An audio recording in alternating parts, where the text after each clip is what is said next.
बलराम जी, माननीय प्रांत संघचालक जी, माननीय विभाग संघचालक जी, उपस्थित सभी नागरिक सज्जन, माता भगिनी एवं आत्मीय स्वयंसेवक बंधु,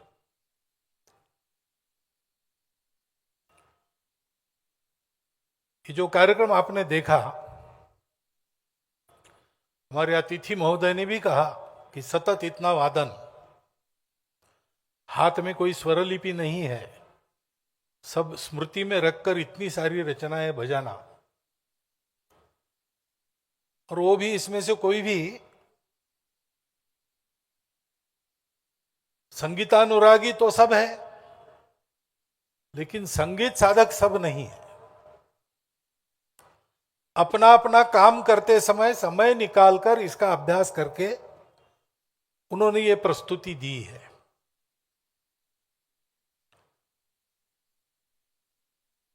और इसके लिए स्वाभाविक सभी को ऐसा वृंदवादन देखने के बाद आश्चर्य लगता है।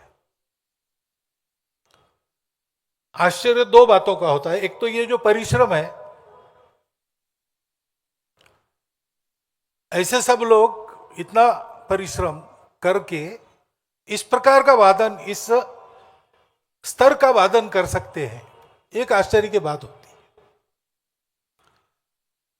दूसरी बात होती है कि मैदानी संगीत में, रण संगीत में, मार्शल म्यूजिक में रागदारी बच सकती है,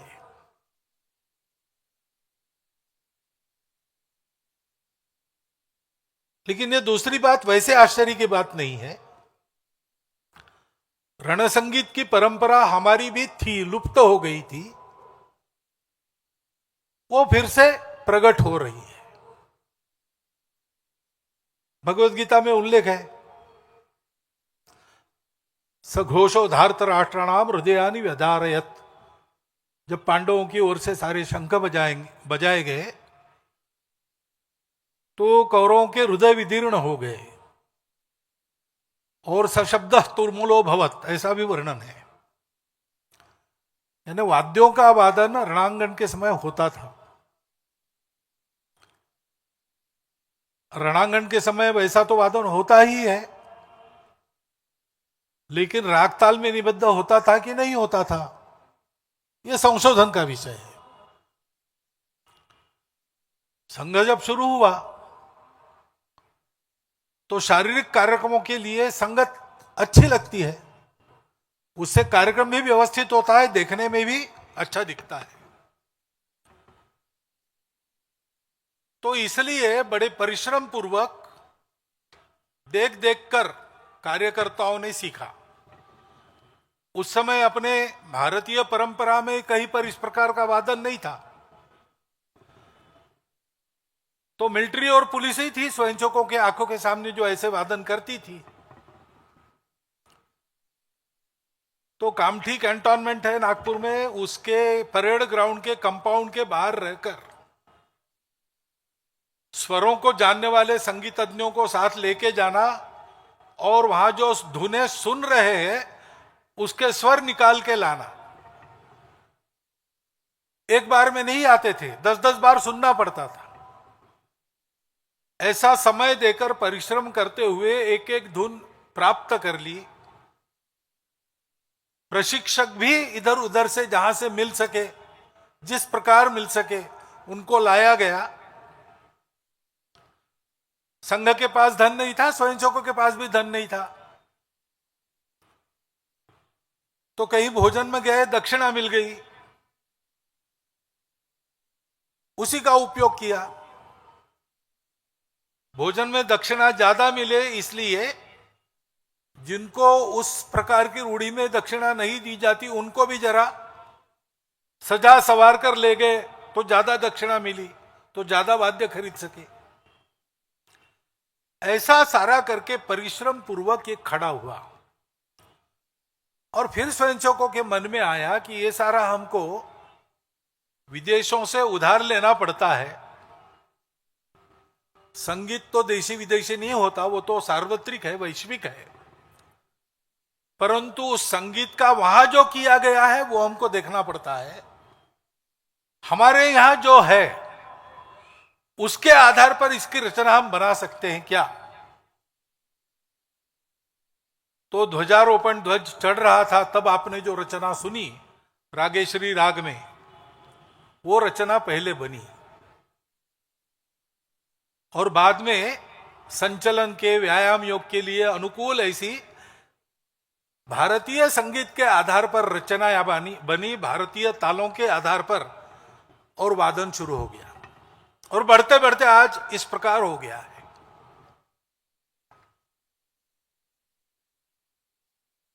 ये सब क्यों किया है?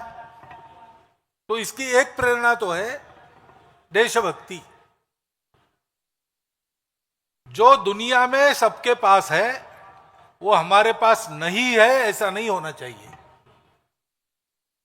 हमारा देश पीछे रहने वाला देश नहीं, दरिद्री देश नहीं है। सारे विश्व के देशों की मंडली में हम भी अग्रपंक्ति में बैठकर बता सकते हैं कि हमारे पास ये भी है, हमारे पास ये भी है। लेकिन और एक बात है, संघ के सारे कार्यक्रम जो होते हैं, जिनके प्रदर्शन आप देखते हैं, वो कार्यक्रम शाखा में हम करते हैं, वो प्रदर्शन के लिए नहीं करते, करते ही इसलिए उसका प्रदर्शन होता है कार्यक्रमों में। लेकिन उन सब कार्यक्रमों से मनुष्य की प्रवृत्ति, स्वभाव, संस्कार बनता है, उसके सद्गुणों में वृद्धि होती है।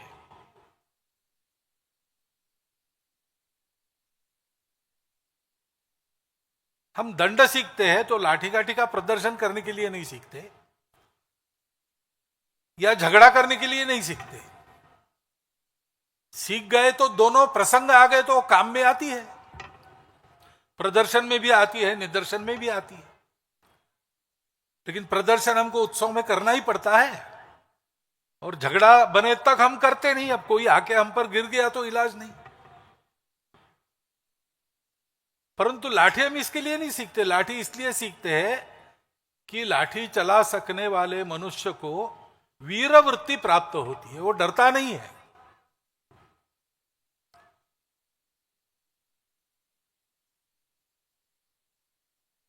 जो उपन्यास जिसमें वंदे मातरम है, आनंद मठ, उसमें उस उपन्यास का नायक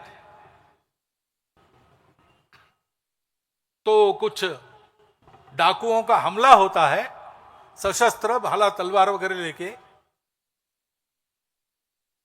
और जिस परिवार पर हमला होता है उस परिवार में ये अतिथि का नाते एक रात के लिए ठहरा है, और फिर मुकाबला होता है। इसके हाथ में केवल लाठी रहती है, लेकिन शिक्षित है लाठी में, तो उस एक लाठी के आधार पर उस गुंडों की टोली को वो बाहर भगा देता है। उसके बाद वो एक वाक्य कहता है जो लिखा है उपन्यास में, बांग्ला में उपन्यास, ए लाठी तुम्हार दिन गे छे किंतु सुशिक्षित हाथे पड़िलो तुम्ही पारो ना एरम कोई काज नहीं, एरम क्यों काज नहीं। हे लाठी तुम्हारे दिन लद गए, परंतु सुशिक्षित हाथ में पड़ने के बाद तुम कर नहीं पाती ऐसा कोई काम नहीं। वो जो शिक्षण है संकटों में अडिग रहने का, जिस व्रत को हमने ठान लिया है उस व्रत के पथ पर अविचल चलने का, उस व्रत के लिए आवश्यक धैर्य और सातत्य देने वाले कार्यक्रम है। ऐसे ये जो संगीत का कार्यक्रम है, घोष रण संगीत का कार्यक्रम, ये आया तो संगति के लिए, परंतु करते करते उसकी उपयोगिता भी ध्यान में आई। हम जानते हैं अपना भारतीय संगीत आनंद प्रकट करता है। विश्व भर में सब देशों में संगीत है जो आनंद प्रकट करता है, इसीलिए लोग गाते हैं। परंतु आनंद प्राप्त करने की पद्धति में अंतर है। बाकी जगह बाकी दुनिया में जो संगीत होता है वो चित्त वृत्तियों को उत्तेजित करके उल्लसित करता है। भारतीय संगीत जो है वो चित्त वृत्तियों को शांत बनाकर मनुष्य आनंद पैदा करता है। चित्त में सारी वृत्तियां शांत हो गई तो एक ही बचती है जो दुनिया का सत्य है। सच्चिदानंद में आनंद वो प्राप्त होता है। अनुभव तो आनंद का ही होता है। सत्य तो अवर्णनीय है, चित्त का ऊर्जा के रूप में अनुभव होता है, लेकिन सबको जो दिखता है वो आनंद ही दिखता है। एक साक्षात्कारी महात्मा थे, उनको मिलने के लिए हमारे तत्कालीन सरकारें वहां गए थे, शेषाद्री जी। उन्होंने उनको पूछा, महाराज आपको साक्षात्कार हो गया, तो साक्षात्कार होने के बाद की स्थिति में क्या लगता है आपको? तो उन्होंने एक अंग्रेजी वाक्य कहा, no complaints about the world. दुनिया के लिए कोई शिकायत नहीं है अब मेरी। अब जिसकी शिकायत समाप्त तो हो जाती है, उसमें के जीवन में तो आनंद ही आनंद है। हमारा संगीत चित्त वृत्तियों को शांत बनाता है, जिससे रजस और तमस की बाधा से बचता हुआ सत्व को आलंबन बनाकर आदमी त्रिगुणातीत अवस्था की ओर बढ़ने लगता है। अब ये कठिन आध्यात्मिक भाषा हो गई, बहुत सरल भाषा में बताना है तो इधर उधर के आकर्षण खत्म होकर आदमी को अपने काम से आनंद पाने की और आनंद देने वाले सत्कर्म में ही लगने की प्रवृत्ति प्राप्त होती है।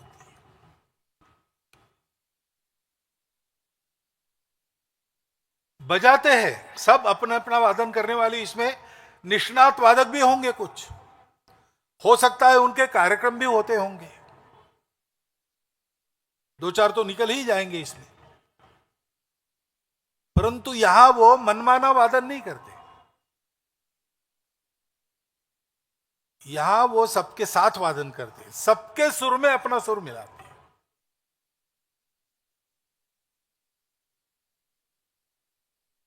हर एक रचना के लिए एक ताल है, उस ताल में अपने आप को रखते हैं। बहुत ज्यादा यहां आलापी वगैरह नहीं कर सकते क्योंकि सबको मिलकर बजाना है। तो सब में एक होने के लिए व्यक्ति अपने आप को संयमित करता है और सबके साथ चल सकता है, चलता है। सामने एक प्रमुख है, उसके हाथ में दंड है, अच्छी रचना बजी तो मन करता है फिर से एक बार, सुनने वालों का भी करता है, बजाने वालों का भी करता है। परंतु यहां पर वो दंड ऊपर से नीचे आया कि आवाज बंद। सब कुछ एक अनुशासन में है, सब कुछ एक संहति में बद्ध है, क्योंकि भारतीय संगीत का आधार ही है सुर और ताल का मेलन होता है, और स्वर उनको कहते हैं जो रंजक नाद है। ध्वनि अनेक प्रकार की है, उसमें जो कर्ण मधुर होती है उसको नाद कहते हैं, और उसमें भी कर्ण से अंदर लेकर मुख से बाहर कर सकते हैं, और बाहर सुनाई देने पर भी आनंद ही होता है। ऐसे रंजक ध्वनि को, रंजक नादों को स्वर कहते हैं। तो जो सबके लिए अनुकूल हो वो ग्रहण करना, सबके साथ सबके बंधन में उसका उपयोग करना, और सबके अपने अपने कृति से सबके लिए एक ही सुख का अनुभव देना। कोई पणव बजा रहा है, कोई आनक बजा रहा है, अपना अपना वाद्य सब बजा रहे हैं, परंतु सबके स्वर मेलन से हम सबको एक रंजन मिलता है। और इतनी बात नहीं है, चित्तवृत्ति शांत करने वाला संगीत उत्कृष्ट स्वर मेलन में जब चलता है तब फिर कहते हैं कि संगीत ये नाद ब्रह्म है। मनुष्य जीवन की चरम उपलब्धि जो है उसका अनुभव लेने का एक सोपान संगीत भी है। संस्कार भारती के एक कार्यक्रम में गया था, वहां अपने प्रसिद्ध ध्रुपद गायक श्रीमान मोइनुद्दीन डागर साहब आए थे और वो ध्रुपद गायकी के बारे में बता रहे थे। वहां सब गायक वगैरह आए थे, उनको कह रहे थे कि बहुत अभ्यास करना पड़ता है ध्रुपद में, एक एक स्वर जैसा होना चाहिए वैसा ही लगना चाहिए, क्योंकि ये केवल मनोरंजन नहीं है, ये साधना है। षड्ज से शुरू करते हैं और जब ऋषभ पर जाते हैं तो मनुष्य अपने चित्तवृत्तियों के आगे बढ़ना एक कदम, ऐसा आगे बढ़ते बढ़ते पीछे छोड़ देगा कब? जब निषाद लगेगा तो उस अवस्था में पहुंच गया कि और एक कदम आगे जाएगा तो वहां पहुंच जाएगा। एक एक स्वर उस एक एक स्तर की साधना है, ऐसा वो कहते थे। वो प्रसिद्ध ध्रुपद गायक साधक है, उनकी अनुभूति है। ये अपने संगीत का प्रभाव है। वो समन्वय सिखाता है, मिलकर चलना सिखाता है,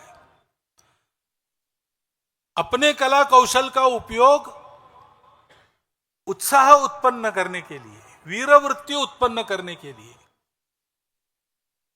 सबके प्रति सद्भावना उत्पन्न करने के लिए ये करना सिखाता है। उसका यह संस्कार है। उस वादन के साथ अपनी कृति का तालमेल बनाना पड़ता है। अभी तो स्थिर वादन बहुत हुआ, ज्यादा हलचल नहीं हुई, जगह की कमी होगी संख्या के अनुपात में, लेकिन आगे पीछे चलते चलते अनेक रचनाएं बनाते बनाते ये सब वादन होता है। तो अपने चलने का समन्वय संगीत से करना पड़ता है और संगीत को चलने के साथ साथ चलना पड़ता है। जीवन जीने में ऐसी कई बातों का समन्वय करके मनुष्य को चलना पड़ता है। जो अच्छा मनुष्य है वो कुशल जीवन विद्या जानने वाला होने के कारण ये सब कर लेता है। उस कुशल जीवन विद्या की शिक्षा देने वाला संस्कार इन कार्यक्रमों से मिलता है। और महत्व की बात है कि ये सब अनुशासन ये लोग पालन करते हैं। इसका कारण क्या है? आज मैं सुबह इनके साथ बैठा था, मैंने इनको पूछा कि आप वादन क्यों करते हैं, बताओ। तो बजा रहे तो वादन में रुचि तो सबको है और अपनी वादन में रुचि है, इसलिए भी कुछ लोगों को घोष वादन का काम दिया है। परंतु बहुत सारे लोग ऐसे थे जो कहते थे कि हमको संघ ने बताया बजाओ, इसलिए हम बजा रहे। कुछ लोगों ने बताया कि संघ के काम में और हमारे यहाँ ये घोष दल नहीं है, ये कमी हमको खलती थी, इसलिए हमने सीखा और हमने अपना घोष दल खड़ा किया। अपने लिए नहीं वादन कर रहे, संघ का काम अच्छा हो इसलिए कर रहे, संघ की योजना में यह आवश्यक है मेरे द्वारा होना इसलिए कर रहे। कला एक ऐसा प्रांत है कि कलाकार जब कला सिद्ध हो जाता है तो जैसे अध्यात्म में संभावना रहती है वैसे वहां भी संभावना रहती है कि अपने कला कौशल का अहंकार उत्पन्न हो जाए, उसको टाल के उसको चलना पड़ता है। यहां तो प्रारंभ में ही मैं मेरे लिए बजा ही नहीं रहा हूं, इसमें मेरा कुछ नहीं है, संघ ने बताया कर रहा हूं। संघ जिस दिन कहेगा चुप, उस दिन चुप हो जाओ। यह भी क्यों है कि इसीलिए है कि इन सब की अनुभूति है और इसलिए श्रद्धा है कि संघ का काम होने से देश परम वैभव संपन्न बनेगा। केवल वैभव संपन्न नहीं बनेगा, वैभव के वर्णन में क्या क्या होता है। गीता का अंतिम श्लोक है, यत्र योगेश्वर कृष्ण यत्र पार्थो धनुर्धरा तत्र श्री विजयो भूति ध्रुवानीति। श्री में सब आता है, वैभव की बात जो हम करते हैं, धान्यम धनम पशुम बहुपुत्र लाभम शत संवत्सरम दीर्घम आयु,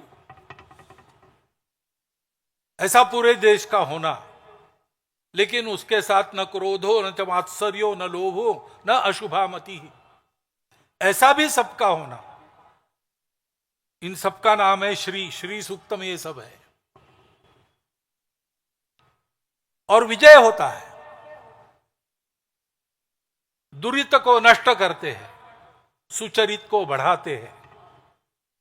हमको जीतने वाला कोई नहीं रह जाता, हम किसी को जीतने नहीं जाते, हम सबकी विजय करवाते हैं। इस प्रकार की धर्म विजय है, वो विजय है। भूति, जो मैंने कहा कि जो जो आवश्यक है वो सब यहां होता है। रण संगीत हमारे यहां नहीं था ऐसा आप कोई नहीं कह सकता। रण संगीत हमारे यहां है। भारतीय संगीत में एक बंद पड़ा दालन फिर से खुल गया है, ये भूति है। लेकिन ध्रुवा नीति कभी भी इन सबके प्रभाव से भी न ढलने वाली नीति, वो खड़ी होती है। ऐसा भारत खड़ा करना है। ऐसा भारत संघ के कार्य से ही खड़ा होगा। और इसलिए संघ कार्य में जो जो करना आवश्यक है वो मैं करूंगा, यह संकल्प है। तेरा वैभव अमर रहे मां, हम दिन चार रहे न रहे। सबके मूल में यह वृत्ति है। आपने प्रदर्शन देखा, ये प्रदर्शन तो और भी लोग कर सकते हैं, लेकिन इसके पीछे वृत्ति चाहिए। गुणों की कमी नहीं है, भारत में भी नहीं है, दुनिया में भी नहीं है। सद्गुणों के ठेकेदार केवल हम लोग हैं ऐसा नहीं है। दुनिया में सर्वत्र गुण है। श्री दत्तात्रेय महाराज के बारे में तो ये बताते हैं कि उन्होंने 24 गुरु किए थे, उसमें तो चींटी भी गुरु है, हाथी भी गुरु है। तो अगर हम में गुण देखने की कला है तो गुण तो कहीं से मिल सकते हैं, परंतु गुणों का उपयोग क्या है? हनुमान चालीसा में हम कहते हैं, हनुमान जी का वर्णन करते हैं, विद्यावान गुणी अति चातुर। ऐसे सब लोग बनना चाहेंगे, लेकिन सब लोग बन भी जाएंगे तो भी सब लोग हनुमान जी नहीं हो सकते, क्योंकि आगे की पंक्ति है, विद्यावान गुणी अति चातुर, राम काज करीबे को आतुर। तो गुणवान बनना, व्यक्तिगत दृष्टि से गुणवान बनना, सामूहिक दृष्टि से गुणवान बनना, परंतु ये सारा देश के मातृभूमि के हित में अर्पण हो, ये भक्ति है। और भक्ति होने के कारण स्वयंसेवक मन में ही मन कहता है कि भगवान मैं ये आपको अर्पण कर रहा हूं, लेकिन ये आपको मैं अर्पण कर रहा हूं, मेरे पास कहां से आया? त्वदीय वस्तु गोविंदम तुभ्यमेव समर्पितम। इस प्रकार मैं और मेरा से रहित होकर विशुद्ध आत्मीयता के भाव से देश को, देशवासियों को बड़ा करने के लिए जो जो जब जब करना पड़ता है सो सो तब कब करना है। उपदेश नहीं करना है, उदाहरण रखना है। ये जो स्वयंसेवकत्व का स्वभाव है, उस स्वभाव के चलते ये होता है, और ये चलकर उसी स्वभाव को बनाता है।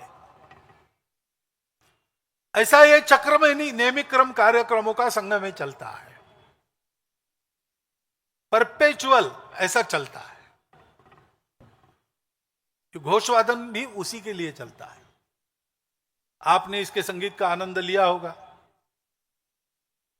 लेकिन थोड़ा इस और भी दृष्टि कीजिए। ललहाता पेड़ आप देख रहे हैं, उसके फल पुष्प देखकर आनंद हो रहा है, पुष्पों की सुगंध आप ले रहे हैं, उसके पर्णश्री की सारी साज सज्जा आपके मन को भी हरा भरा कर रही हो। परंतु थोड़ा ये सोचिए कि ऐसा ये वृक्ष खड़ा है, अब 100 साल होते जा रहे, इसकी जड़ें कहां कहां और कितनी गहरी है। वास्तव में तो ये करने का ये सुनने का, ये देखने का फल तब है जब ये सब जो सामने है वो हमारे अंदर भी समा जाए। और इसलिए मेरा आपको आह्वान है, हमारे स्वयंसेवकी जो प्रयास कर रहे उसमें आपका अनुमोदन रहता है, आपकी सदाशय भरी शुभेच्छाओं के कारण हमारा उत्साह भी बढ़ता है। परंतु वास्तव में ये जो देखना है वो उस देखने को अपने अंदर लाने के लिए है। केवल संघ के स्वयंसेवक ऐसे बने ऐसा नहीं है, हम सबको ऐसा बनना पड़ेगा। हमारे पूरे समाज में ये सद्गुण संपन्ना आनी पड़ेगी और इसलिए उसका प्रदर्शन हम करते हैं। नहीं तो यही प्रदर्शन ये लोग मेरे सामने कर सकते थे।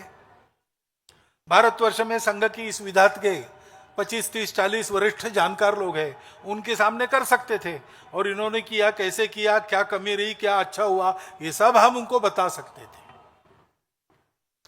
लेकिन आपके सामने इसको करने का कारण क्या है? लगे हाथ आपको कुछ अच्छा दिखाने सुनाने का अवसर मिलता है, ये तो है ही, लेकिन मुख्य बात वो नहीं है। मुख्य बात ये है कि ये ऐसा करने से ऐसा होता है, ये आपके समझ में आए और आप लोग भी राष्ट्र के नवनिर्माण के इस महाअभियान में इसके कार्यकर्ता बनकर लगे। इसलिए आपके सामने ये प्रदर्शन हुआ है। जिस प्रकार की मेहनत इन लोगों को करनी पड़ी है वो बहुत प्रचंड मेहनत है और समय भी कम मिला है। 8 महीने कोई समय नहीं होता है संगीत की साधना में, परंतु फिर भी एक सुंदर प्रदर्शन आपके सामने उन्होंने किया। तो आनंद तो उनको होगा कि हमारा प्रदर्शन अच्छा हुआ, लोगों ने अच्छा कहा। लेकिन अगर ये सुनेंगे कि उस कार्यक्रम के बाद इतने सारे जो लोग आए थे देखने में, उतने बहुत सारे लोग आकर संघ में पूछने लगे कि कहाँ जाना है, शाखा कहाँ लगती है, कोई काम है हमारे लिए, हिंदू समाज के इतने स्वयंसेवक जो सारा कर रहे हैं उसमें हमारी कहीं जगह है, हमारे लिए कुछ है, ऐसा पूछने लगे। ये अगर पता चला तो इनकी ये जो तपस्या है, ये तपस्या ये लोग और द्विगुणित उत्साह से करने लगेंगे। और इसलिए मेरा आह्वान है कि ये कार्यक्रम देखने के बाद सोचिए इसके बारे में, इसका आनंद भी लिया ही है, लेते रहिए, स्मरण करते रहिए, परंतु ये सोचिए कि इसकी जड़ कहाँ है और उस जड़ तक आप भी पहुंचिए। तो हमको तो आनंद होगा ही, हमको एक अच्छे जीवन का लाभ होगा, लेकिन हमारे देश का जीवन अच्छा बनेगा जिस अच्छे जीवन के कारण, भारतवर्ष के परम वैभव संपन्न होने के कारण सारी दुनिया एक नया सुख शांति भरा युग दिखेगी। वो मंगल क्षण हमारे करने से आने वाले समय में शीघ्र ही हम प्रत्यक्ष कर सके, इस प्रकार की एक इच्छा भी व्यक्त करता हूं। आप कर सकें ऐसी आप सबको, मैं भी आप में हूं ही, उसमें शुभकामना देता हूं और धन्यवाद देता हुआ मेरे 4 शब्द समाप्त करता हूं।